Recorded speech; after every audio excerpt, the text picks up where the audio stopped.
ये कहानी केवल मनोरंजन और प्रेरणा के उद्देश्य से प्रस्तुत की गई है। इसमें दिखाए गए सभी पात्र, घटनाएं और संवाद काल्पनिक हैं। इनका किसी भी व्यक्ति, समुदाय, धर्म या स्थान से कोई संबंध नहीं है। आइए शुरू करते हैं कहानी। दोस्तों, कहते हैं हर गांव में एक ऐसा किस्सा छुपा होता है जिसे सुनकर रूह कांप उठती है। आज हम आपको सुनाने जा रहे हैं एक ऐसी ही अनकही दास्तान, जहां एक बूढ़ी माँ की मुलाकात होती है एक रहस्यमयी फ़कीर से। फ़कीर के शब्दों में ऐसा जादू था जो माँ की किस्मत और पूरे गांव की तकदीर बदलने वाला था। आखिर कौन था वह फ़कीर और माँ को उससे क्या वरदान मिला?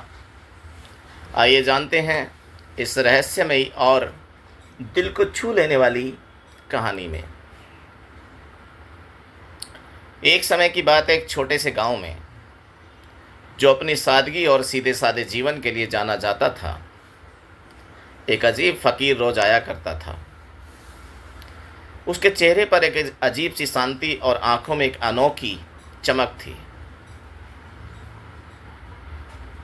वह किसी से कुछ नहीं मांगता था, बस गांव की गलियों में घूमता और एक ही बात दोहराता था, एक रोटी दे दो और रोटी के बदले स्वर्ग ले लो। गांव वाले पहले तो उसे पागल समझते थे। वे उसका मजाक उड़ाते, उस पर हंसते और कभी कभी तो उसे पत्थर भी मारते थे। उन्हें लगता था एक साधारण रोटी के बदले भला कोई स्वर्ग कैसे दे सकता है। यह तो सरासर बेवकूफ़ी है। फ़कीर कभी गुस्सा नहीं होता था, न ही वह किसी से बहस करता था। वह बस अपनी बात कहता और चुपचाप आगे बढ़ जाता था। गांव में एक गरीब परिवार रहता था। परिवार में एक बूढ़ी माँ और उसका बेटा था।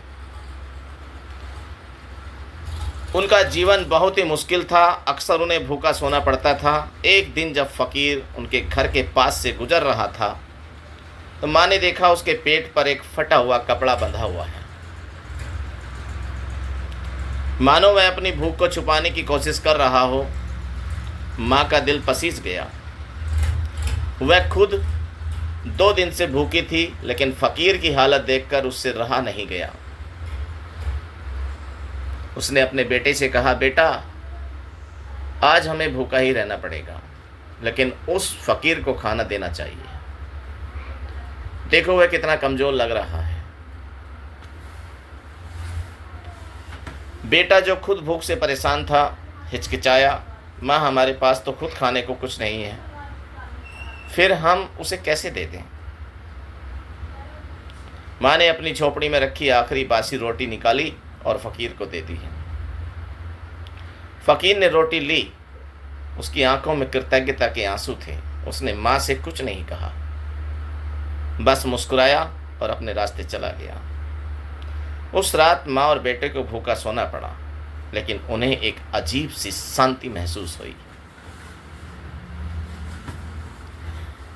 जैसी उन्होंने पहले कभी महसूस नहीं की थी। अगले दिन उनके जीवन में चमत्कार होने लगे। उनके खेत में, जहां पिछले कई सालों से कुछ नहीं उगा था, अचानक फसलें लहलाने लगीं। उनका सूखा कुआं पानी से भर गया। उनके पास अचानक से सब कुछ होने लगा, जिसकी उन्होंने कभी कल्पना भी नहीं की थी। माँ को आश्चर्य हुआ। वह समझ नहीं पा रही थी कि यह सब कैसे हो रहा है। वह फ़कीर की तलाश में निकली। वह गांव वालों से पूछती रही, लेकिन कोई उसे फ़कीर की झोपड़ी का पता नहीं बता पाया। अंत में एक बूढ़े व्यक्ति ने उसे गांव से बाहर एक घनी झाड़ी के पीछे एक टूटी फूटी झोपड़ी का पता बताया। माँ उस झोपड़ी में गई और जो उसने देखा उससे उसके होश उड़ गए। झोपड़ी के अंदर कोई फ़कीर नहीं था। वहाँ एक सोने का सिंहासन रखा था और उस पर एक तेजस्वी व्यक्ति बैठा था, जिसके चेहरे पर वही शांति और आंखों में वही चमक थी जो उसने फ़कीर के चेहरे पर देखी थी। उस व्यक्ति के पास माँ द्वारा दी गई बासी रोटी रखी थी। माँ घुटनों के बल बैठ गई। वह समझ गई कि यह कोई साधारण फ़कीर नहीं था, बल्कि साक्षात भगवान थे। उन्होंने माँ से कहा, हे देवी, तुमने बिना किसी स्वार्थ के मुझे अपनी आखिरी रोटी दी, यही तुम्हारा स्वर्ग है। स्वर्ग कोई जगह नहीं है, बल्कि वह शांति, संतोष और प्रेम है जो तुम्हारे मन में है।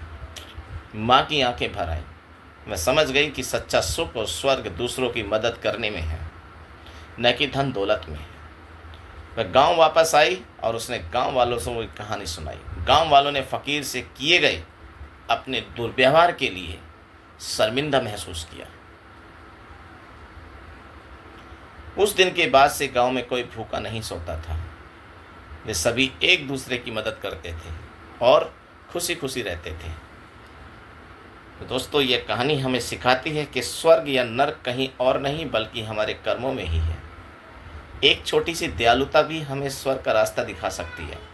तो दोस्तों, यह थी कहानी उस रहस्यमय फकीर और बूढ़ी माँ की,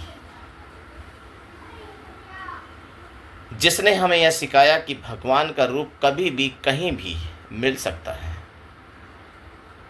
कभी एक फकीर के रूप में तो कभी माँ के आशीर्वाद में। तो इस कहानी का संदेश यही है कि सच्चे दिल से की गई प्रार्थना और निस्वार्थ सेवा कभी व्यर्थ नहीं जाती। तो दोस्तों, अगर आपको यह कहानी पसंद आई हो तो वीडियो को लाइक और शेयर जरूर करें, और हाँ, हमारे चैनल ब्लूम टीवी 2 को सब्सक्राइब करना बिल्कुल ना भूलें। हम फिर मिलेंगे एक नई और अनकही कहानी के साथ। धन्यवाद। जय हिंद, जय भारत। नमस्कार दोस्तों।